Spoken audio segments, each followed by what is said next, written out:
John as our lead guide when we're heading out in Kenya. So thank you again, everyone, for joining us. And I'm now going to hand over to John to take us through this presentation. Over to you. Hi, everyone. As Katie has just mentioned, my name is John Dante. I'm the owner and lead guide at Beyond the Plains Safaris. The company is fairly, young. We are like 6 years old now. But before then, I used to guide for a long time. And, I just decided now to create a company so that we are able to give, more tailored experiences to our clients. So I'm going to take you through our webinar, and thank you all for showing up. We are looking at Kenya, and we were just trying to understand the destination itself. So about Kenya, about Beyond the Plains, like I said, we are a safaris company that is based in East Africa. We have 2 offices, one in Kenya and of course in Tanzania. And, because I was a guide myself, I have developed a lot of network through the industry, and I work with some of my colleagues who we used to guide with them, and some are now working for us. So we also have a strong focus on conservation and community, because as the world is going, with the advent of responsible travel, and there's a lot of climate change and community issues. We do travel that is more of ecotourism and responsible tourism, and we also local companies, so you are able to benefit from the local knowledge and the passion that we have into this. Just before I proceed also, we don't handle a lot of the entire East African destination. So we have developed a niche, and that is actually just 2 destinations, which is Kenya and Tanzania. So we don't do Rwanda, Uganda, and all these other countries, including Ethiopia and Congo. Why Kenya? So as you all know, Kenya is in East Africa, right on the equator. We have a lot of diverse ethnic communities, and there's a huge diverse in terms of even the culture. We have a lot of national parks, of course, the famous Masai Mara, Amboseli, and a lot of private conservancies also. When you talk about Mara North, the Laikipia area, and even in the coast, Savo, and also the beaches, So the product is huge. There's a lot of PR out there. Kenya is a destination that a lot of people dream about, particularly when you talk also about the great migration that happens between July and October every other year. So also in terms of the language, our main language is of course Swahili, the local language, but most Kenyans speak English. So when you have your clients here, we can guide them in English. Also, Kenya and Tanzania together, I think it's one of the places where you find the highest population of wild animals. And basically an amazing destination. I guess most of you already know this. Also, in terms of access, we have a lot of flights coming into Kenya. Most clients, particularly from North America, have to transit either through the UAE, the Gulf countries, or even London, Heathrow, or even Amsterdam through Lufthansa and Dutch Airlines. But the destination is really served well. Of course, we have 2 major international airports. We have the Jomo Kenyatta International Airport that is based in Nairobi, around 20 kilometers away from town, the city center. And in Mombasa, we also have the more international airport in Mombasa. So basically, the place has a great access. People normally say that Kenya is actually the gateway to Africa, and it's well served. In terms of the destination and the safari circuits, so many of these have been developed, but of course, you guys understand that there are standard routes. For example, Naivasha, Nakuru, Mara, or Amboseli, or Savo. So we do normally combine these destinations in a way that the clients will not spend a lot of time in the vehicles, and they can get the most out of their time, because it doesn't make sense when a clients come here and then they are, basically transiting between destinations. So it all depends with how you pair up these destinations. You can see, Nairobi is around in the middle, Jomo Kenyatta here, Nairobi. You can either go to the north, do Laikipia, maybe come back through Naivasha, Nakuru, and then head to Mara. Or you can start whichever way you like it, but of course we'll advise this. So there's a lot of destinations in Kenya. Of course, there are some that are more popular than the other. And the Laikipia Plateau, of course, is around this place, and Mara North is around this place. This is where we have a lot of conservancies and high-end private lodges. So in terms of climate, Kenya is the climate doesn't really affect much in terms of the wildlife viewing. The only problem is between April and May, when we have a lot of long rains and it gets very wet. We had an incident maybe in 2023 when some camps were even flooded, and of course, luckily nobody died. But it's not so much advisable to travel between late March to around end of May. Like for example, now there's a lot of rains because we are in May, but it's subsiding now. By 15th of May, around that time, I think the weather is becoming much drier. So the best time, of course, to travel is year round, with the exception of course, April and May. But still, the safari can be done. Though, with the 4x4s, it's doable. Maybe when but it's not that much advisable. Yeah. Yeah. So, of course, the capital city of Nairobi is Kenya is Nairobi. It's a vibrant city with a lot of restaurants, places to go and visit. We have a lot of expatriates here also, nice places to eat out. And of course, we have Nairobi National Park that is just in the vicinity of the park. You can actually do a game drive in Nairobi National Park and maybe go out to, let's say, Karen Blixen or any other restaurant, Carnival restaurant, and have a meal. So you can combine both the city life and the wilderness kind of game drives together in one day.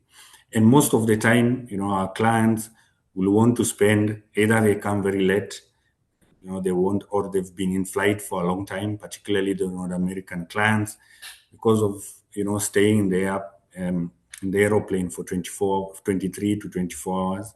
They'll want to unwind a little bit before they head out onto their safari. We have a lot of activities in Nairobi.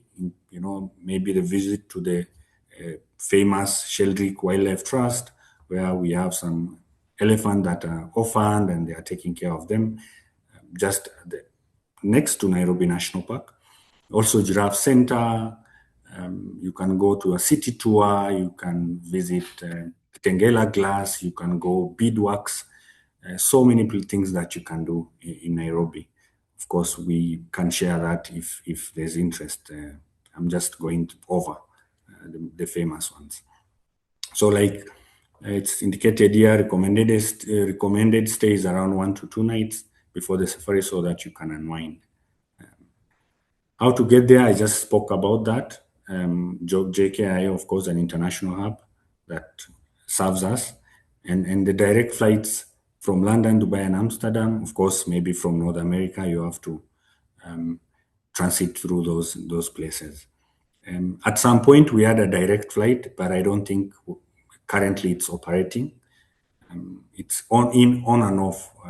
Kenya Airways does that, but on and off. Also, Nairobi National Park is just 7 kilometers from the city. Yep. So let's talk about our most famous attraction, Masai Mara. It's a huge area, pristine. These are where the Masai people live. It's in the southwest of Kenya. It's connected to the greater Serengeti ecosystem because this is just a boundary that is marketed on the map, but Masai Mara and Serengeti are actually one. It's only that the boundary separates them. Home to the big five, we have all kinds of animals, lions, elephants, rhinos, all the big fives and ugly fives, and all. We have all of them. The Great Migration, of course, I think most of you know about it, is when nearly 2 million wildebeest and zebras migrate from Serengeti. It's a cycle. Of course, because we are currently having a lot of rains, like I just alluded to, between April to around late May. By June, there's a lot of grass here. Yeah. So the wildebeest have calved here, and then they are coming in with their kids or their babies or their calves, of course. So then that cycle then forms the great wildebeest migration. Hot air balloon safaris can be done both in Serengeti and even Masai Mara. It can also be done in Amboseli, because of the view of the Kilimanjaro. In terms of the camps, there's so many camps. All these are camps in Giro. Actually, these map has them plotted. But here in the Mara Triangle and the Mara North, these are where most exclusive. These hotels are the most exclusive ones. And these are the mid-range. And of course, there are some luxury hotels here. And this is the Greater National Reserve, Masai Mara. I think there's a lot of concentration of animals here, but here also. And this is what these big brands are capitalizing on by paying premium for these lodges. Of course, luxury. The facilities and everything is nice here. Yeah, that doesn't mean here that we have bad hotels, but of course there are some that are low budget. Before we also proceed, I wanted to mention that our safaris are actually private. We don't do group joining safaris because we realize that when you have different people in one vehicle, it becomes a problem. So all our safaris are private. How to get there? Masai Mara, of course, you can do by air. You can go from Nairobi, from your hotel, or from the airport directly, approximately 45 minutes. We have a lot of domestic flights served by companies like Air Kenya, Safari Link, so many of them. You can also do by road. There, of course, some people prefer doing it by road. First, it is cheaper, but then you will take around 5 to 6 hours drive, which is a bit tiresome, particularly for senior citizens and maybe people traveling with their families, kids and toddlers. So multiple airstrips are serving Masai Mara, Kikorok, Olkiombo, Angama. Angama actually serves the luxury side of Mara Triangle. Kikorok is in the Greater Masai Mara, so you can, of course, fly in and out for your convenience. I just spoke about the Great Wildebeest Migration. This is how it happens. They are coming in. They are from late July. April to June, they are here. They are calving. By June, they'll be coming in. Sometimes they arrive early July, sometimes mid of July, sometimes late July. But the best time for you to see the migration is, of course, August and September. August and September, then that is guaranteed. And of course, we don't have control about how these animals move. This is nature. Sometimes they can come early and leave early. Sometimes they can come late and leave early. It all depends. Yeah, so July to October, calving season. Yeah, I think I'll mention everything there. Amboseli is in the southeastern part of Kenya. It's located near the Kenya-Tanzania border. Of course, served by the Kilimanjaro. A lot of people go there because of the elephant and the view of the Kilimanjaro. Actually, the view, we normally say that Tanzanians have the Kilimanjaro is in Tanzania, but we have the view. So there's that debate where we normally say Tanzanians have the mountain, but we have the view. So the view from Amboseli is magical.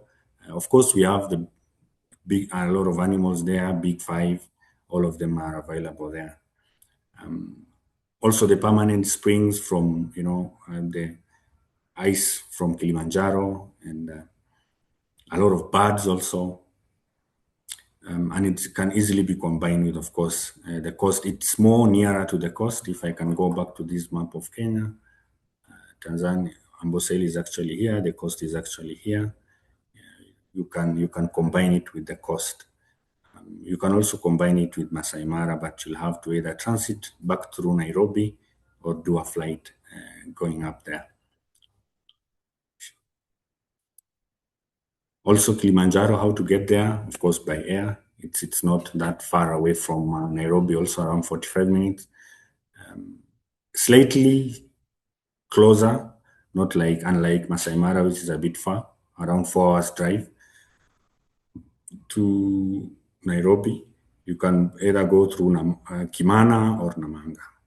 And it's when you're doing Kenya and Tanzania, normally we have the routing either go from Amboseli getting into Arusha, and then you can do Serengeti and come back through Masai Mara, or you can get through Masai Mara, do your Tanzanian part if you are flying out of Kenya, get into the border with Tanzania and Namanga, get back to Amboseli, and then you are back into Kenya to catch your flight home. Of course, when we are doing combination of Kenya and Tanzania, some people will want to, come in through Kenya and live through Kenya. Some will, go either through Kenya and live through Tanzania, or come in through Tanzania and live through Kenya, or vice versa. Yeah. Also, of course, Zanzibar, because Zanzibar is part of Tanzania, and you can fly out from Zanzibar, I think. Lake Nakuru is another destination. It's within the Great Rift Valley. It forms part of the Rift Valley lakes, Baringo, Bogoria, Nakuru, Naivasha, Natron. So it's alkaline, and it has a lot of flamingos. Reason being, the flamingos feed on algae that grows in these saline waters. So it's also one of the best places to sight rhinos, both black and white.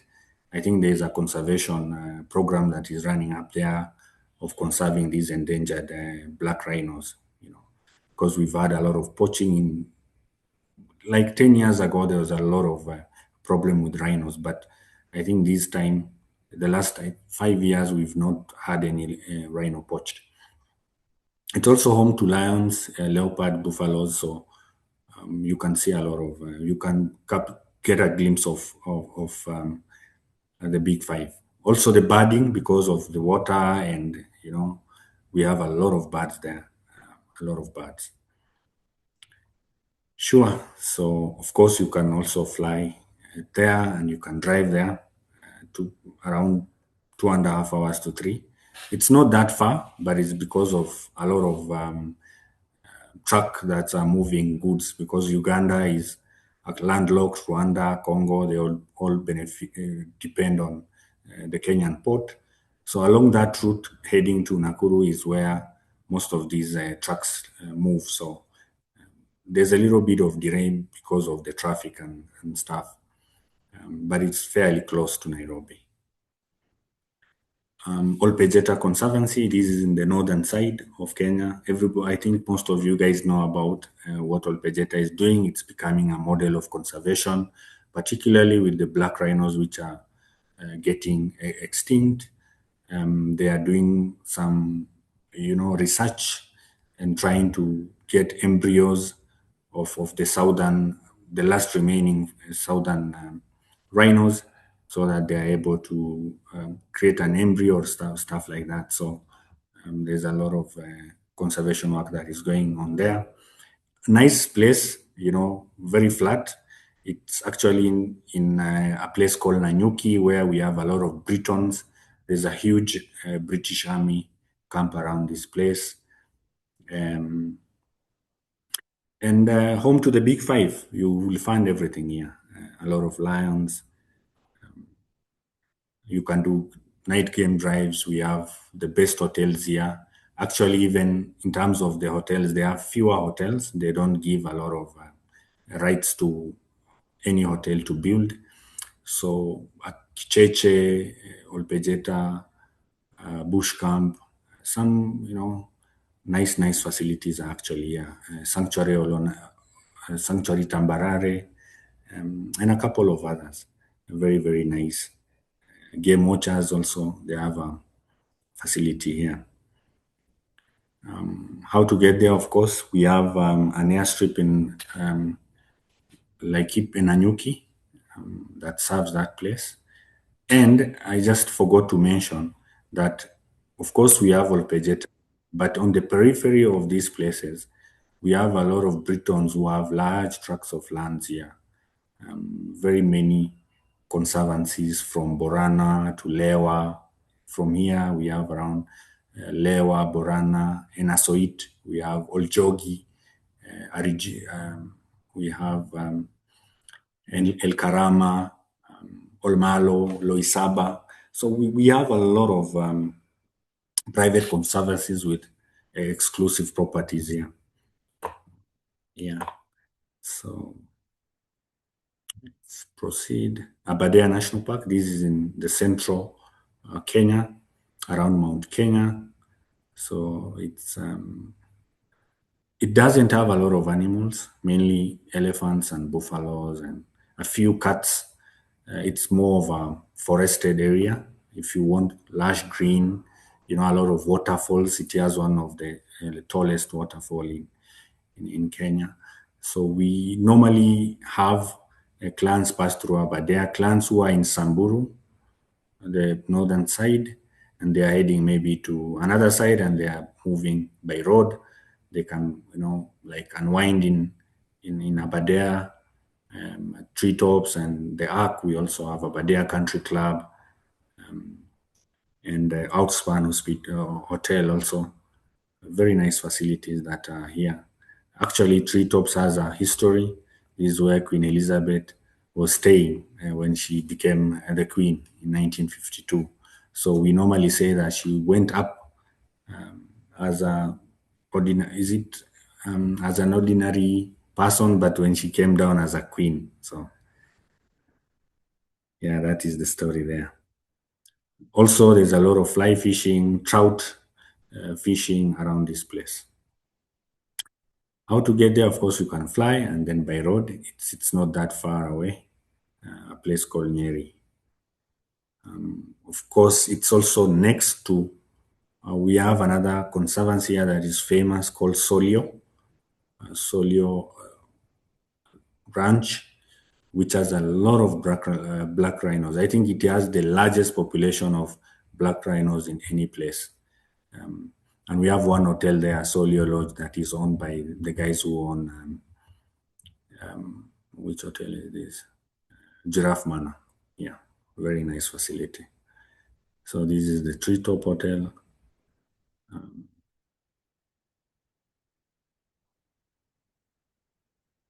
Yeah. Going down towards coast, we have Savo West and Savo East. These are also wilderness parks. They are huge tracts of land. It's not very rare. It's rare to find animals here, but they are there. Of course, they are there. It's not unlike maybe Nairobi National Park or Lake Nakuru or Masai Mara, where you are guaranteed to see an animal within the first maybe 1.5 or 1 hour. Here, you'll have to move around a little bit.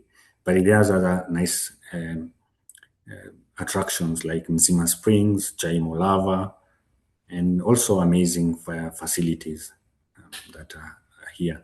Savo is also connected to Taita Hills Wildlife Sanctuary and Lumo Conservancy here, down here, which is also has very nice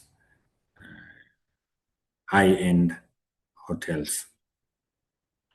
Yeah, it's also connected to Chulu Hills around this place. Chulu doesn't have a lot of attractions, but people can come here for hiking and stuff like that. Biking and horse riding and stuff. Photography, people can really enjoy these places. How to get there, of course, via flights, served by road again, around 4 to 5 hours, and also by train, because we have a train leaving Nairobi, heading all the way to the coast. So you can alight at Voi or Mtito Andei and then be able to get either into Savo East or Savo West or Taita Hills Wildlife Sanctuary and enjoy that part of the country.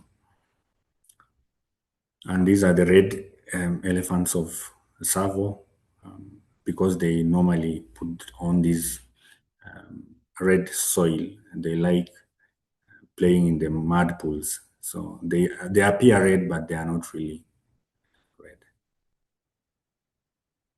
This is one of the hotels in Taita Hills. This is the Salt Lake Lodge, amazing facility. Yeah, a lot of elephants here. Samburu. Samburu National Park is in northern. It's normally done with Olpejeta. This is where the Samburu people are. Samburu and Masais are literally the same. Of course, they're like cousins. They don't speak the same language, but they exchange some words and some sentences and stuff like that.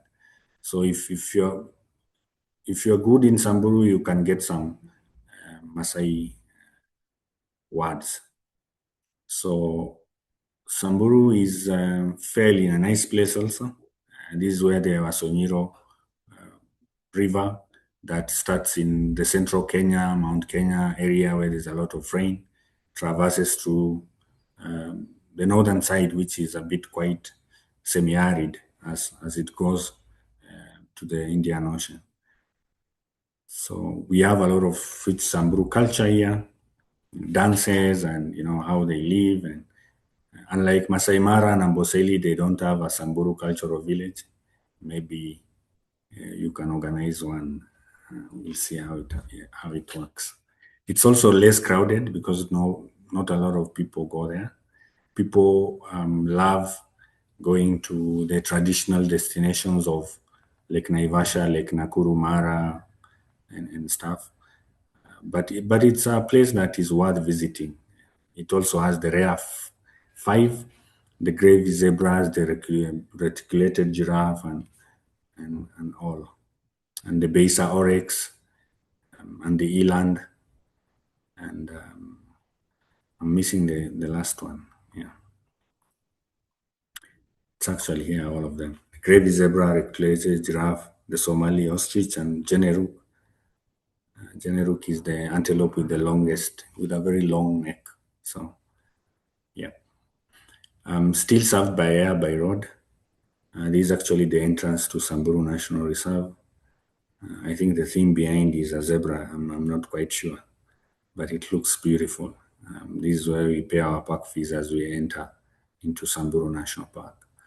This is, of course, the gravy zebras, and the others are reticulated giraffe. The pattern is quite different from the Maasai giraffes that you can find in Masai Mara. Laikipia region, I mentioned this when we were talking about Olpejeta. Former ranches turned into private conservancies. They have like free flow of wildlife movement among those places. They also do a lot of conservation work, and they give these exclusive experiences that you don't get on an ordinary safari, let's say safari to Masai Mara, because they have extra activities like horseback, camel safaris, fly camping, and all these things. Cultural experience, because Laikipia is also the region for Samburus and Masais and some other local communities. So that is still guaranteed, yeah. Sorry. Helicopter safari also. There's a company that actually picks up clients from these lodges and then do helicopter safaris for them with champagne breakfast, mostly heading to Lake Turkana, the cradle of mankind, where fossils were discovered there. So amazing experience there, but of course very expensive. Yeah. How to get there? 45 to 60 minutes. It's still served by Laikipia airstrip in Nanyuki, but we have multiple private airstrips in these conservancies. For example, this is a picture of Oljogi. This is the lodge here. But Oljogi has a private airstrip, so chartered flights normally land there. Scheduled flights, some also land here. Yeah. Meru is not known that much. Of course, this is where the Born Free story was shot, the home of Elsa, the lioness. There's a movie about this. Very nice place. These are where the Meru people are. It's not visited that much. I think we have two hotels here. One run by Game Watchers, and the best is run by Elewana Collections, called Elsa Kopche, an amazing, amazing facility that is here. But it's less visited, less visited. You know, it's off actually the traditional routes for safari. So but there are people who like exclusivity and going to off the beaten tracks and less visited places. So it still ticks the boxes for a lot of clients. Yeah, so it also has lions, giraffes, and all these other animals. I don't think we have all the big five here. We don't have rhinos there, but sure. Oh, we have a rhino sanctuary there. We don't have a lot of other animals there. Yeah. So accessible via charter and scheduled flights. You can get there by air, also by road. This is actually how it looks. I think these are clients who are on either a sundowner, enjoying an amazing time here. Yeah, let's go to the Kenyan coast. Kenya is served by a huge coastline, 500 miles of white sandy beaches from up here with the border in Somalia all the way down to Diani and Shimba Hills. So the most known places is actually for beach stays are around Malindi and Watamu. We have Lamu Archipelago, which is up here. I think it's not being shown in this map. We have very nice places there. And Diani Beach, this is also very famous because it's close to Mombasa. Also, Mombasa, we have a lot of hotels around this place, but people love going to Diani and Watamu. Watamu, yeah. Watamu is famous with the Italians; they love it so much, and Diani with Germans, Polish, this kind of clients. But of course, North American clients also come to these places and they have a good time. Fly to Ukunda airstrip, and it can also be served via Moi International Airport, Mombasa. It's an international airport that I had mentioned before we start, just as we were starting this webinar. Of course, also by SGR train, standard gauge railway train from Nairobi to Mombasa. Getting to Malindi is also quite simple. You can do an hour's flight from Malindi, Nairobi to Malindi, or you can fly to Mombasa, then drive either northwards towards Malindi or southwards towards Diani. Yep. Lamu, you can fly in through Manda Airport. It's also quite near. It's around 1.5 hours away. And then after landing, you can take a boat ride to Lamu because Lamu is an island. You have to use a boat to go by whichever means, whether you come through air or by road or by train, you'll have to use a boat to cross the archipelago. Experiences, snorkeling, deep sea diving, kite surfing, kayaking, of course the culture also. So many activities that can be done at the coast. Wasini, you can do the dolphin watching and all these. We also have Gedi ruins there and a bit of history there.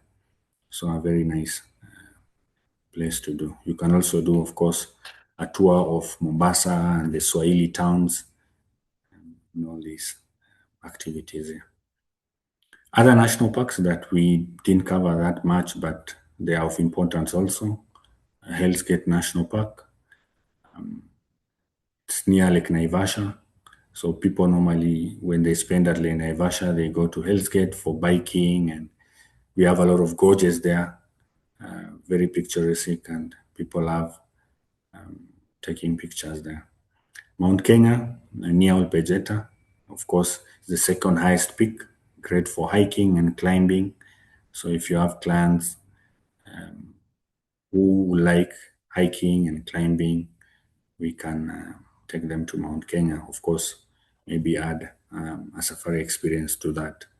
Lake Bogoria and Lake Baringo, these are part of the Rift Valley lakes. They are just above Naivasha, Nakuru, Bogoria, and Baringo. They are not that much visited. It's like Meru still. A few hotels there also, but amazing place, particularly for flamingos, because there are a lot of flamingos there. If you are in Nakuru and you want to, maybe a client, somebody who, for him, flamingos is a must, or for them, the flamingo is a must, I think Lake Bogoria is a place that is worth visiting. Shimba Hills is also in the coast, mainly known for birding because there's a forest that attracts a lot of animals, and the Sabola antelope that is found only in Shimba Hills. Ruma National Park is in this side of Kenya, near Lake Victoria. It also has a rare antelope called Rowan antelope. We also have another place called Sitatunga. There's a national park that I think we didn't mention. It also has a rare antelope over there. Arabuko Sokoke forest is also in the coast for birds also. What days look like. So this is just how a typical safari day looks like. You wake up very early, take breakfast, and then go on an early morning game drive. If you've taken breakfast here, you don't do breakfast here. The game drives will be a bit longer from 6 to around midday. But if you just don't take breakfast here, you can do a bush breakfast at around 9:30. So you leave early, you take your packed breakfast, and then you do a bush breakfast here. Lunch, most clients will pick packed lunch and then look for a spot so that they can have picnic lunch. But some also will prefer going back to the camp so that they can have a sitting lunch, relax a little bit, maybe swim, and then in the evening they can embark on an evening game drive. So it all boils to what the client wants. We have trained our guides in a way that they understand that a safari can never be fully tailor-made, when the client is actually inquiring and booking. So they need to talk to the client, understand their needs and preferences. So if the clients will want to carry their lunch, the driver will definitely communicate to the hotel and vice versa. Sundowners are mainly done in the evenings, just as the sun is setting. Yeah. Then, of course, you go back to your camp for dinner and overnight. Yeah, so why Kenya? Conservation and community. 12% of Kenya is under private conservancy, like we said. The fees goes directly to the local communities in some cases, and for the parks that are under the national government, like Nakuru, like Naivasha, Amboseli, these are under national government. The funds goes directly to the government. Of course, it comes back to us. But for Masai Mara, Samburu, these are places that are run by the local municipal councils, and the money goes directly to them. Rhino sanctuaries, we have a lot of elephant orphanage also. and ecotourism related properties are everywhere. So people are more conscious. Kenyans now understand about conservation and community and why we need to protect these resources that God has given us. So, nice place. Tanzania, I wouldn't talk about Tanzania so much because we are just looking at Kenya today, but I'll just mention Serengeti and Mara ecosystem. That is how Tanzania and Kenya shares the border. This is where the migration begins. Ngorongoro is a volcanic caldera with a lot of animals inside that caldera. There's a rich biodiversity there. So there's incidences of sighting animals on a game drive is really, really high. They also have Zanzibar, which is an island somewhere here. And Zanzibar has very, very nice sandy beaches. It's actually rivaling our Watamu and Diani beaches. So if can be done, most people prefer going to Zanzibar. It's more developed in terms of the beach tourism. Yeah. And Tanzania is best combined with a Kenyan itinerary because, particularly for North American clients who are traveling all that long, people will want to, do two destinations in one, rather than, you come for Kenya, go back, maybe like the experience, and you want to come back again for Tanzania, and then it becomes costly that way. So I've seen, when we book most of our clients, we notice that Kenya and Tanzania, particularly with the North American clients, are really something that they really love. So these are the parks in Tanzania: Serengeti, Ngorongoro, Lake Manyara, Arusha, Tarangire. These are in this northern side. These other are not that much known: Silas, Ruaha, Katavi, and Mahale. So the focus is mainly here with border with Kenya. And that is why you can easily come in through Masai Mara, get into Serengeti, pass through Ngorongoro, and come back again through Mount Kilimanjaro. Here, Amboseli is on this side. So that is how the circuit is actually really very good to do. But I wouldn't advise somebody to go by road from Masai Mara coming into Serengeti because the distance is so long, and most of the clients that we worked with previously complain of fatigue and spending almost the entire day in the vehicle. So we prefer a flight. There are a lot of direct flights from Masai Mara into Serengeti. So a sample Kenya itinerary, you can get them from our website. We have a huge collection of itineraries that we do. So it all depends with what our partners will want. 8 to 10 days. I think I started with 8 to 10 days because most people from North America will want to do a longer itinerary. You don't come to Kenya and do a 3-day Masai Mara trip unless you are here for business, because it doesn't make value for money if you just come in and stay for a very short period of time and go back again. So this is one of our vehicles, and Northern Circuit, Samburu, through Laikipia, and then through Mara. You can do Nairobi, head north to Laikipia, Samburu, pass through Meru, and fly to Masai Mara, and then you can fly to Coast. Or you can do the Kenya and Tanzania combo I just mentioned. You go through Nairobi, Masai Mara, Serengeti, Ngorongoro. Instead of going back to Kenya, you can go for the beach in Zanzibar and fly out. Why Beyond the Plains? So Beyond the Plains has been in operation for the last 15 years. That, of course, is 10 years that have been guiding actively, and the 6 years that we've been in operation.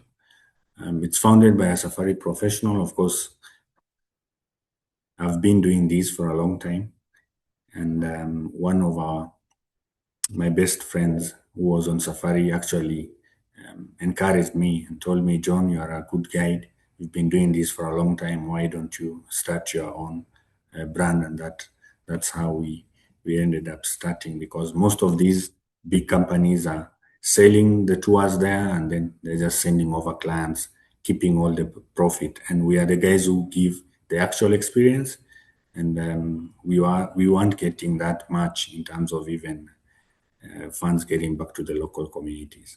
So our guides, I know all of them, born and raised in Kenya. Most of them people I know personally. So they are passionate about what they do, and I can guarantee you can, check our TripAdvisor reviews and reviews on Safari bookings, reviews on Google. Rarely a negative review, all glowing 5 stars reviews, and they are all organic. Yeah. So we also have a small dedicated team. To give you a perspective, we have around 20 sales team and around 15 guides. So it's not a big team, but the team that is ready to do the work. And we've also personally visited these places.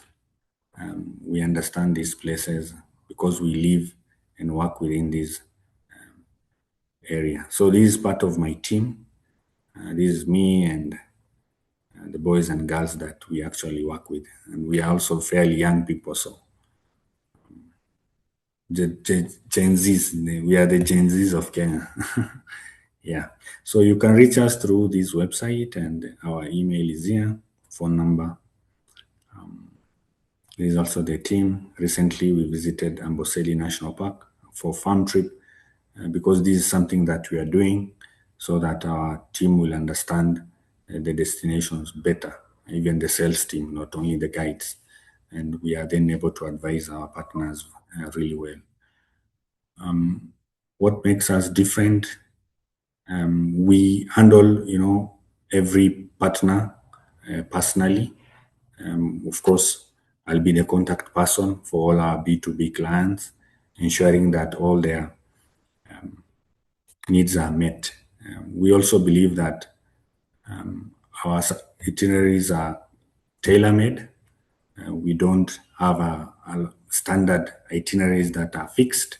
Unlike other companies, we like working with our partners to have something that is tailored to your client needs and preferences. We also have a 24-hour support because one of the things that we've learned as we handle these B2B partners of ours is what we do helps them in selling also, because they rely on us for information, change this, John. The client said, I want this, I don't want that. And you need somebody who is always there, proactively engaging you, changing stuff, responding in the right time, so that then we help you sell. Because, if you have a partner who is not available all the time, then it becomes a problem. Also, on ground presence, we have the presence in Kenya, so we are your local ground handlers. We believe that from the time your clients land at the airport until they go back for their flight home, we take responsibility and ensure that everything's moved as required, because then it's our responsibility to do that. We also don't do a lot of not big groups, 10, 15 vehicles following each other. So our standard groups is of course from solo couples, and then a maximum group size of around 30, 40, around 6 vehicles is manageable. Yeah. Because then even if you see an animal and then the sighting is there, but you are handling a very big group, everybody comes and surrounding that particular place. Mind you, there are also other companies who are also struggling to get a view of these animals. Then it becomes overcrowded. So we love doing it in a small group. We also have a nice, partnership with all these hotels. We get the best rates. So then we are able to pass on these to our B2B partners.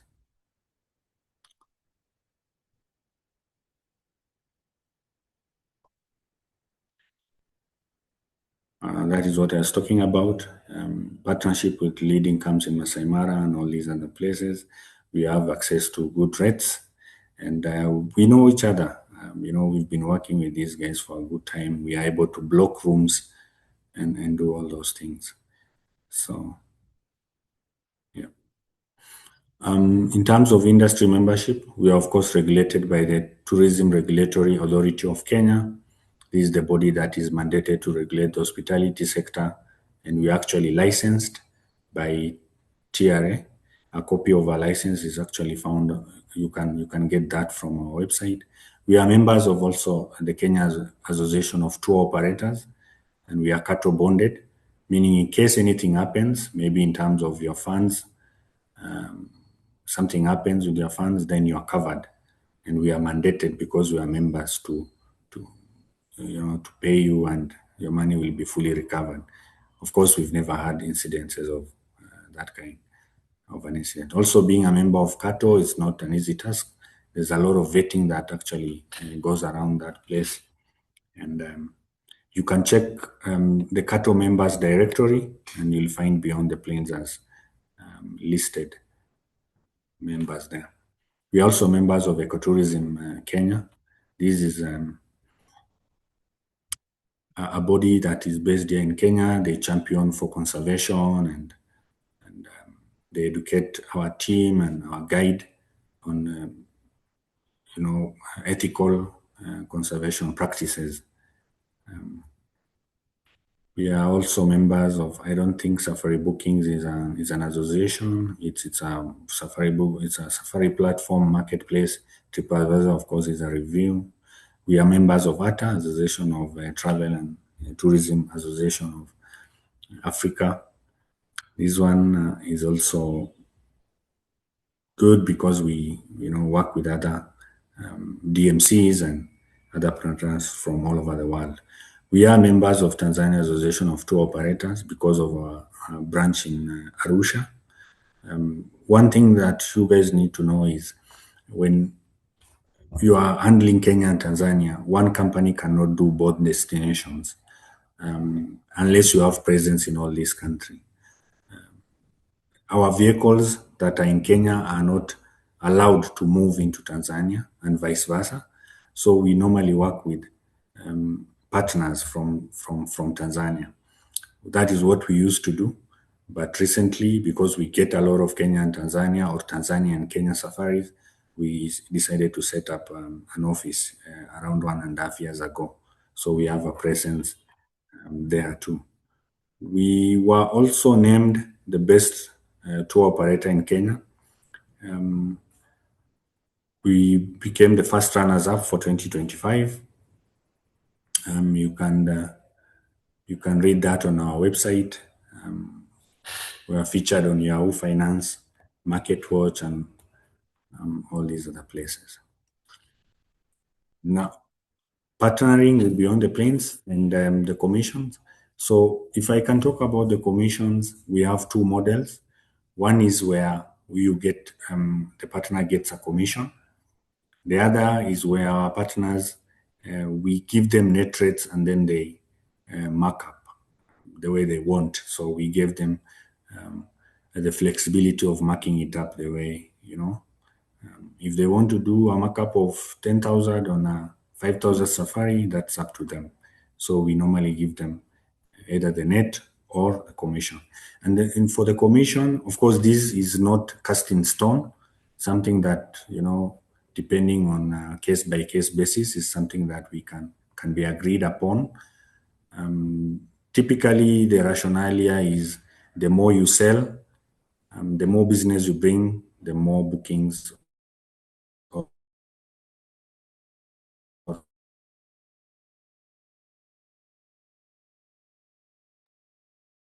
I think we have just lost a little bit of Commissions you Wi-Fi get. connectivity. But there we go. out of actually using this, yeah. You can hear me now, right? Yes, we can hear you now. Thank you. So I should continue, right? Yes, Yeah. please. Thanks. Yeah. Yeah. So most people don't prefer this, and they prefer the net rate commission based model. So this is just explanations about how the commissions are done. It's progressively. It's a lot of write-up, but basically explaining the commission-based model. We also, of course, give a dedicated safari planner to all our partners so that we have a seamless communication. We also give digital marketing assets that we also get from these hotels, maybe pictures of hotels, videos, sundowners, bush breakfast, balloon safaris.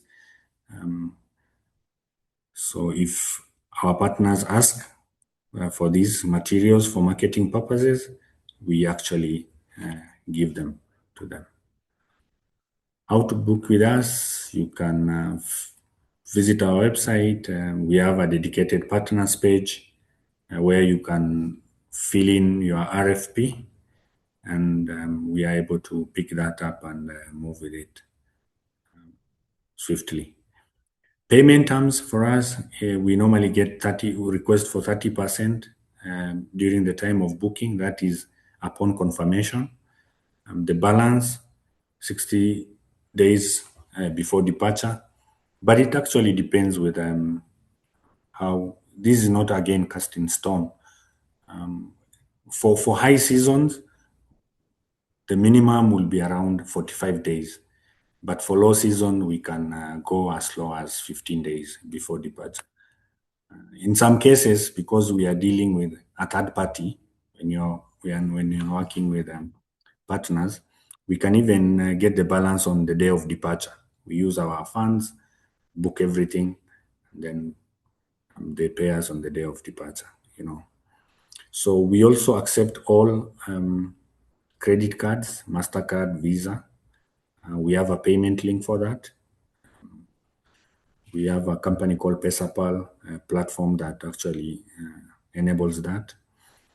We also accept bank transfers from major banks, Bank of America, and all these other banks that are based in North America. We also accept cash, but we don't really recommend because sometimes it becomes a problem when you're carrying a lot of cash. Becomes a problem. So bank transfer is the cheapest. The credit card attracts a 3.0% surcharge. It can be costly. But we also have PDQ machines that the clients can swipe upon arrival. So that is just about it. Then for cancellation policy, available request, but you can still find it on our website. Thank you all for listening to me. I hope I've given you a perspective of what we offer as Beyond the Plains, your dedicated DMC partner in Kenya. For any questions, you can email partners@wheelhouse and get in touch with Katie. She's going to connect us. So any questions? Thank you very much. Yeah, I'm going to quickly jump into questions. I know that we've run a little bit over time here, so I'm going to ask a couple of quick yes/no questions, and then we'll elaborate on a few points. Can we quickly just touch on for Kenya, what visas are required, and likewise with Tanzania, if we can quickly touch on that? Yeah, so for visa requirement for Kenya is visa-free for most countries, particularly from North America. In this case, you only need